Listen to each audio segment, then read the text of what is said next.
Pemirsa, belakangan ini di sosial media, warganet pun tengah dihebohkan dengan kasus lama yang kembali muncul sejak difilmkan oleh salah satu rumah produksi di tanah air.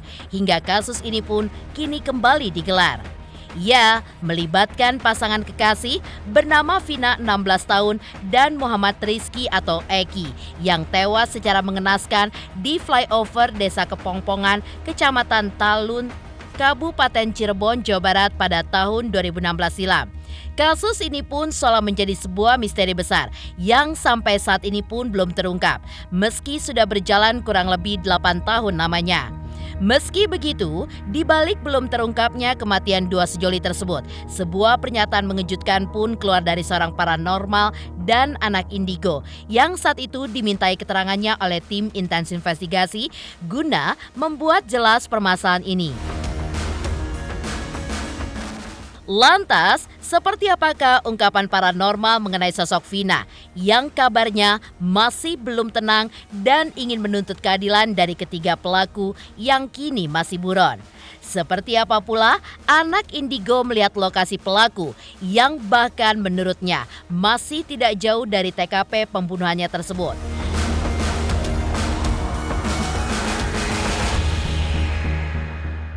Seperti apa pula buka suaranya ayah almarhum Eki yang kabarnya masih menuntut balas kematian anaknya. Seperti apa kelanjutan kasus hukum yang kini sudah mendapatkan perhatian khusus dari pengacara Hotman Paris Hutapea tersebut. Pemirsa, bersama Intens Investigasi, kami hadirkan kabar terkini, terpercaya, dan teraktual. Tetapi sebelumnya, jangan lupa untuk like, subscribe, dan juga share channel YouTube ini.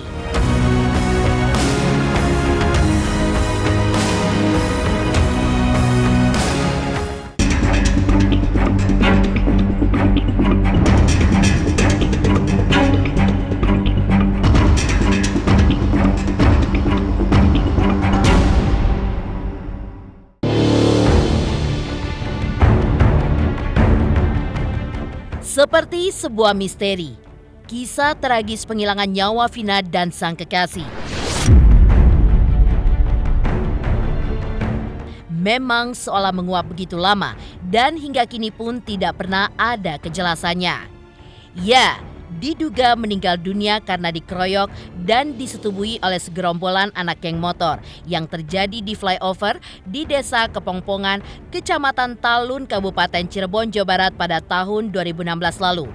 Perihal kabar Vina yang masih menuntut balas kepada para tersangka, tim intens investigasi pun penasaran dan mencoba untuk mengulik pernyataan dari seorang ahli spiritual yang tentunya memiliki pengalaman untuk bisa melihat apa yang terjadi kepada Vina dan kekasihnya pada saat itu. Lantas, seperti apa penerawangan gaib yang berhasil dimediumisasikan paranormal terkait kasus Vina? Dan benarkah hasil dari penerawangan gaib yang dilakukannya? Arwah Vina pun masih tetap mengharapkan agar para pelaku ditemukan dan diadili sesuai dengan apa yang mereka lakukan kepada dirinya. Kalau kita melihat secara ruh, sebenarnya kan kalau manusia wafat itu hanya jasadnya saja. Tetapi kalau jiwa, ruh atau forin sendiri, sebenarnya kan bisa jadi masih di dunia ini, ada yang sudah melakukan perjalanan ke dimensi selanjutnya. Tetapi biasanya untuk jiwa-jiwa yang matinya tidak wajar, biasanya mereka belum menyeberang, Mas. Mereka belum menyeberang, masih di dimensi manusia, ya walaupun mungkin beda dimensi, tapi masih di bumi ini belum melanjutkan perjalanan. Biasanya kan kalau arwah-arwah yang seperti itu suka menuntut balas dengan cara mereka sendiri. Sebenarnya bukan menangis-menangis lagi lah. Jadi sebenarnya kalau kita sebagai jiwa ya, jiwa yang masih hidup di dalam raga, dan bagaimana kalau itu kejadian terjadi kita mengalami sendiri kejadiannya, ya kan?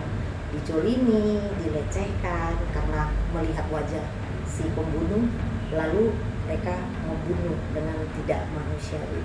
Jadi selama 8 tahun ini sebenarnya si arwah ini menuntut keadilan. Kalau saya rasa arwah daripada si Vina ini sendiri di sananya kalau kita lihat sih belum begitu tenang. Dia masih meminta sisa daripada si pembunuh untuk segera diadili dan segera ditangkap. Ya, seperti diungkapkan sang paranormal, melalui penerawangan mata batinnya yang menyebutkan arwah Vina masih dibuat penasaran dengan pengungkapan pelaku yang seolah masih jalan di tempat. Dalam penerawangan mata batinnya yang lain, sang paranormal juga menuturkan sebenarnya sosok Vina pun masih terus melakukan komunikasi terutama dengan orang-orang yang dicintainya. Diduga mendapatkan serangkaian kejadian keji yang jika mendengarnya saja membuat hati pun langsung bergidik ketakutan. Memang dalam hal ini tidak ada salahnya jika sang paranormal pun menyebutkan Vina memiliki dendam kesumat yang akan dibawanya sampai kapanpun. Lantas, seperti apa menurut paranormal melihat sulitnya pengungkapan kasus yang dialami oleh Vina? Benarkah menurutnya jika tidak kunjung selesai lewat jalur pihak kepolisian, Vina pun akan melakukan serangkaian upaya lain untuk membalaskan dendam pelaku yang telah menghilangkan nyawanya? Masih gentayangan lah, misalnya meminta untuk si polisi itu untuk segera menangkap. Iya, sebenarnya kan arwah Vina ini sendiri sebenarnya saya nggak bilang gentayangan lah ya, lebih kepada tidak tenang, ya kan. Nah sebenarnya si Vina ini sendiri sudah melakukan aksi walaupun dari dimensi yang berbeda ya. Contoh ketika 40 hari setelah meninggal kan dia datang juga kan ke salah satu saudaranya. Saudara atau teman. Terus di hari-hari tertentu sebenarnya Vina ini suka mendatangi ibunya. Cuma kan kalau arwah itu kalau misalnya mau datang ke seseorang biasanya harus sama energinya, ya harus sama dulu. Jadi si Vina ini sendiri pengen sekali kayak datang ke ibunya, pengen ngobrol sama ibunya. Tetapi kan di sana ada satu portal yang nggak bisa dimasukin, dan si Vina ini sendiri sebenarnya sering mengunjungi ibunya. Ya, mungkin ibunya pada hari-hari tertentu mencium bau wangi, itu sebenarnya sering datang gitu, disadari atau tidak. Tetapi yang paling sering ya arwah Vina ini datang kepada ibunya. Cuma mungkin ibunya ini energinya nggak sama, jadi Amel tidak bisa bicara. Sebenarnya nggak ada yang sulit sih Mas, ya karena mereka juga berasal dari keluarga yang tidak mampu, jadi ada keterbatasan. Seperti saya bilang tadi, coba kalau keluarga Vina ini berasal dari keluarga mampu yang bisa ya menyewa pengacara hebat atau apapun, itu pasti lebih cepat. Kita tahu sendirilah. Kalau misalnya sebuah roh itu merasa bahwasanya hukum manusia ini nggak bisa gitu. Ya dia akan melakukan berbagai cara gitu, bagaimana supaya keadilan itu bisa ditegakkan. Sementara itu, di balik penerawangan sang paranormal, diketahui jika pihak kepolisian masih terus mencari keberadaan ketiga pelaku yang kini masih bersembunyi. Tak pernah ditemukan selama kurun waktu 8 tahun sejak penghilangan nyawa Vina. Untuk mengetahui sulitnya pihak kepolisian mengungkap kasus dan persembunyian pelaku, tim intens investigasi pun mencoba mengulik lewat kacamata anak indigo untuk mengetahuinya. Dan seperti inilah penerawangan Caca Karolin terkait keberadaan ketiga pelaku melalui mata batinnya. Awalnya waktu itu terjadi, mereka ke Jakarta beberapa hari, terus ke Jawa Barat, ke salah satu gunung, ke hutan,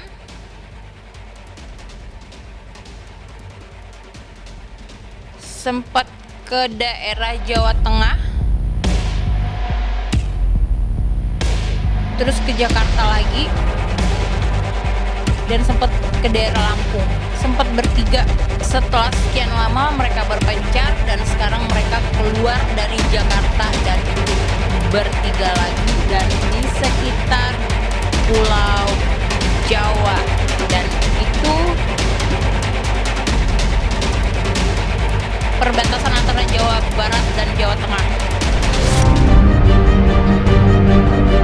Ya, sebagai anak indigo yang memiliki ketajaman batin, Caca memang menuturkan melihat para pelaku akan sulit tertangkap karena ada campur tangan orang yang memiliki power besar. Dalam penglihatan, Caca Caroline juga menyebutkan sebenarnya ada niat dari dua pelaku untuk menyerahkan diri.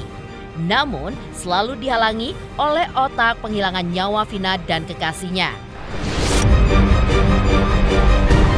Ciri-cirinya kurus, agak tinggi, sekitar nggak nyampe 180. Ciri-ciri DPO yang sedang beredar saat ini, ciri-ciri DPO yang beredar saat ini adalah ciri-ciri di tahun 2016 yang namanya laki-laki itu pasti setiap waktu itu pasti berkembangnya pesat ya. Nah, yang aku lihat adalah ciri-ciri saat ini. Sekarang depresi, awalnya mereka masih santai aja. Karena sempat viral, tidak ada niat untuk nyerahin diri, tapi dua pelaku ini pengen nyerahin diri tapi ditahan oleh orang tua dari otak si pelaku ini. Ketika si dua orang ini nyerahin diri, otomatis si otak pelaku ini yang notabene anaknya akan masuk atau terseret, bisa mengancam karirnya bahkan jabatannya. 50-50 karena bapak dari otak si pelaku ini yang jelas sedang sibuk ya meminta atensi dari yang di atas untuk nge-backup anaknya agar tidak terungkap. Pesan aku buat orang tua si pelaku utama adalah ketika anakmu melakukan kesalahan, apalagi menghilangkan nyawa seseorang, jangan kau bela. Lain halnya dengan penerangan kasus Vina melalui dua kacamata spiritual. Kembali diangkatnya kasus ini bisa dibilang sudah diprediksi oleh pihak pembuat film Vina yang bahkan masih disaksikan di bioskop. Lantas, seperti apakah pernyataan pihak kepolisian? Pemirsa Intens Investigasi. Jangan lupa saksikan terus Intens Investigasi. Dan pastikan jangan lupa untuk like, subscribe, share, dan komen jelang 3 juta subscribers channel Intens Investigasi. Kita subscribe Intens Investigasi menuju 3 juta subscriber.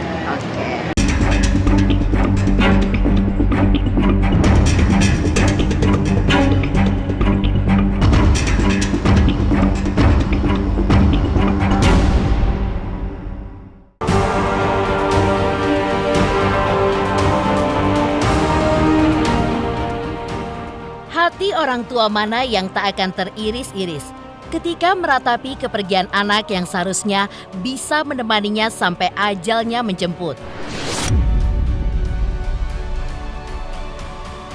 Tetapi lantaran ulah pihak-pihak yang tidak bertanggung jawab, membuat sang anak kini hanya tinggal kenangan.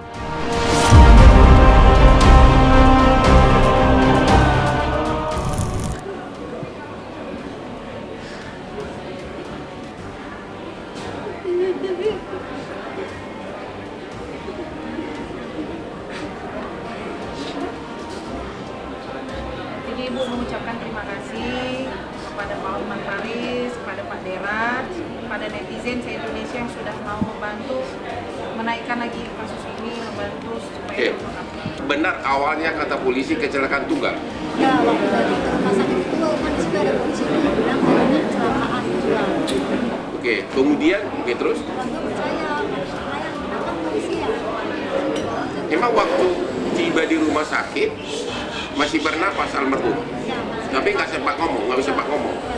Kalau dia udah keluar darah banyak. Kalau yang cowok ambil HP dari kantong korban atau dari mana? Dari kantor polisi. Oke, masih utuh semua. Oke, terus? Terus saya curiga di situ kok bisa kecelakaan yang hebat kayak itu, HP nggak ada lecet, nggak ada retak. Oke. Nggak ada lecet, Motor nggak rusak, rusak, HP tidak rusak, tapi oleh oknum polisi saat itu disebutkan kecelakaan tunggal gitu. Senada dengan Ibunda Vina, ayah almarhumah Muhammad Rizky Rudi atau Eki, jika menyebutkan nama almarhum putranya, ia pun tidak kuasa menahan air matanya untuk tidak terjatuh. Dalam video yang beredar di sosial media, sebagai seorang ayah dan juga polisi, ia pun menuturkan masih melakukan segala daya dan upaya, termasuk bekerja sama dengan pihak reskrim untuk mengusut tuntas hilangnya nyawa sang anak sampai ke akar-akarnya. Assalamualaikum warahmatullahi wabarakatuh. Pada kesempatan ini, saya mengharapkan kepada seluruh warga negara Indonesia, saya adalah orang tua kandung dari almarhum Muhammad Rizky Rudi atau Eki. Saya mohon kepada seluruh warga negara Indonesia agar jangan membuat kami lebih sakit. Eki adalah anak kandung kami yang mana menjadi korban daripada kelompok-kelompok yang kejam. Saya tidak diam. Saya terus berupaya dan bekerja sama dengan reskrim. Terbukti beberapa kita kami amankan dan sisanya sedang kami perjuangkan untuk dilakukan pengungkapan. Sekali lagi saya mohon doa, mudah-mudahan orang-orang yang telah mengambil nyawa anak saya bisa segera terungkap.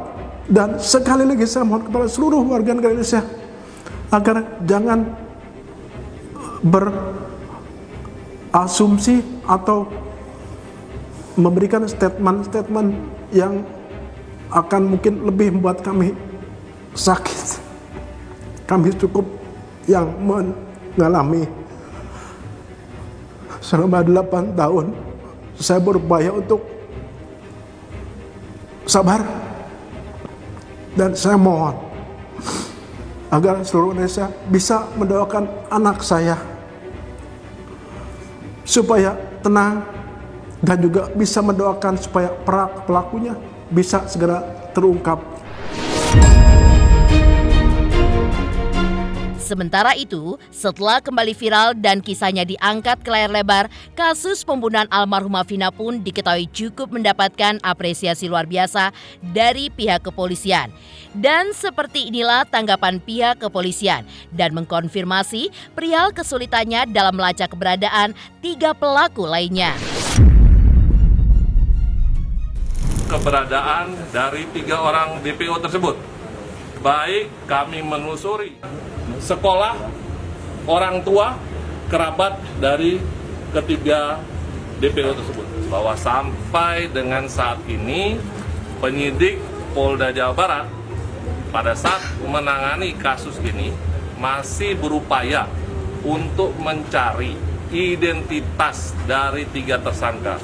Kami baru menemukan yang namanya inisial atau kata ya, nama Saudara Dani, Saudara Andi, Saudara Peggy alias Perong. Nah, apakah itu nama asli atau nama samaran? Ini masih kami telusuri. Jadi kami harap kalau ada berita-berita yang mengaitkan, mengatakan bahwa identitas yang bersangkutan sudah diketahui, sudah disembunyikan oleh pihak kepolisian, itu tidak benar.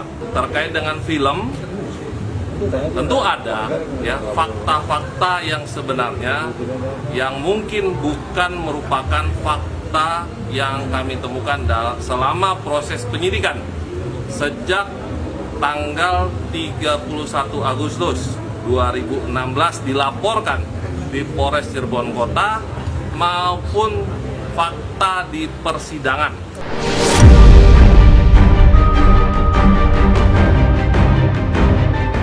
Sementara itu, permasalahan ini pun seperti diketahui juga menarik perhatian pengacara Hotman Paris Hutapea untuk ikut ambil bagian.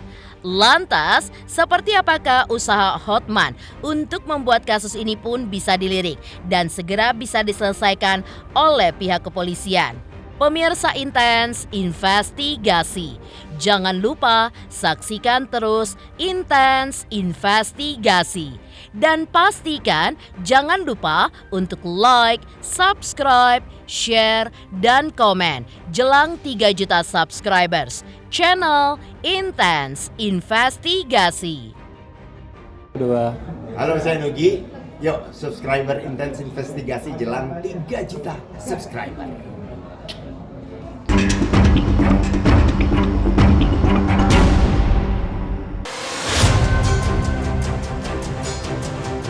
Delapan tahun, waktu yang terlampau lama untuk mengungkap sebuah kasus pembunuhan yang kini viral dan bahkan sudah menjadi konsumsi publik sejak awal kasusnya tersebut. Tetapi itulah yang terjadi dalam kasus Vina yang kembali membuat gempar setelah difilmkan. Karena itu, Hotman Paris pun juga menyarankan agar dilakukannya BAP ulang terhadap para tersangka yang sudah tertangkap agar bisa terungkap informasi jelas tentang 3 tersangka lainnya, di mana sempat terjadinya perbedaan keterangan saat BAP pertama dengan saat kasus tersebut dilimpahkan ke Polda Jawa Barat. Makin menguatkan ada orang yang tidak ingin identitas 3 orang ini terungkap. Jadi himbauan kami kepada Bapak Kapolri dan Bapak Kapolda Jabar agar kasus ini dibuka ulang, penyidikannya khusus terhadap 3 tersangka, dan agar diamankan semua BAP dari 8 terpidana ini yang menyatakan bahwa 3 orang pelaku ini yang sudah DPO terlibat. Ini pasti ada pengaruh besar dari oknum aparat di daerah Jawa Barat ini. Ya, karena 8 orang pelaku menyatakan ada 3 lagi pelaku. Tapi kok bisa mereka merubah BAP-nya? Bersamaan lagi merubahnya. Ada apa? Khususnya identitas 3 orang ini bisa ketahuan agar keluarganya mulai dipanggil untuk di BAP. Bila perlu, semuanya narapidana ini di BAP ulang.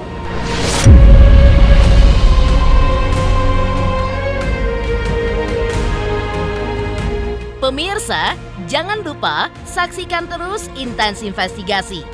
Dan pastikan jangan lupa untuk like, subscribe, share, dan juga komen jelang 3 juta subscribers channel Intens Investigasi.